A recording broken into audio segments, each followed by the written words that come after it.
কথায় আছে না, যদি থাকে নসিবে আপনা আপনি আসিবে। আমার কাছে মনে হইতেছে আমার নসিবে নাই। হ্যাঁ, আমার নসিবে নাই। নইলে 11 বছরের মাইয়ার বয়ফ্রেন্ড আছে, মাইয়ার বাসাত ভাল লাগে না দেখা ওর বয়ফ্রেন্ড ওরে বাসার থেকে বাইর করে লয়ে যায়। হেন্দিয়া 60 বছরের 60 নি না 50 তো হইব এবার 60, আই ডোন্ট নো। লাইলার প্রিন্স মামুন তো আছে আছে, নতুন হন আরেক বয়ফ্রেন্ড বাইরে কানতে আছে ফোলা একটা। যে ফোলা লাইলার লেগা, লাইলার বয়স 60 বছর, লাইলার লেগা যে ফোলা কান এই ফোলা আমারতে শুরু। এই ফোলা লাইলার লেগা কানতাছে কইতাছে 20 তলাতে চাপ দিয়ে লাইবো, সে লাইলা কেন তাকে রেসপন্স করে না। আর মাঝখান থেকে আমি জোয়ান জান একটা মাইয়া, আমার কোনো ভ্যালেন্টাইন ডে লয়ে কোনো প্ল্যান নাই। আমি বুঝলাম না লাইলার রেসপন্সের জন্য পোলাপাইন কান্দে, আমি কি লাইলাতে কম সুন্দর? আমার রেসপন্সের জন্য কেউ কান্দতেছে না কেন? আমাদের কি সমস্যা ভাই?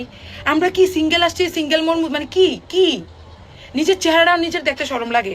11 বছরের সুবারও বয়ফ্রেন্ড আছে, 60 বছরের লাইলারে লয়ে তো রীতিমতো টানাটানি বাংলাদেশে। আর আমি ঘরে বসে আছি, আমার ভ্যালেন্টাইনের কোনো মানে প্ল্যান নাই, আমার এ নিয়ে কোনো টানাটানি নাই। আমার রেসপন্সের জন্য কেউ কান্দোস না, তোরা তোরা আমার কেউ ডিস্টার্বও করস না। আমি নিজে থেকে অনুমতি দিতেছি যে আমাকে ডিস্টার্ব কর, আমি রেসপন্স করব, রেসপন্স। কিন্তু রেসপন্স নিতেছস না তোরা, মানে দিতেছস না করতে। আমি একটা কথা বলি, এবার ভ্যালেন্টাইন ডে যদি আমি সিঙ্গেল কাটাই, ছি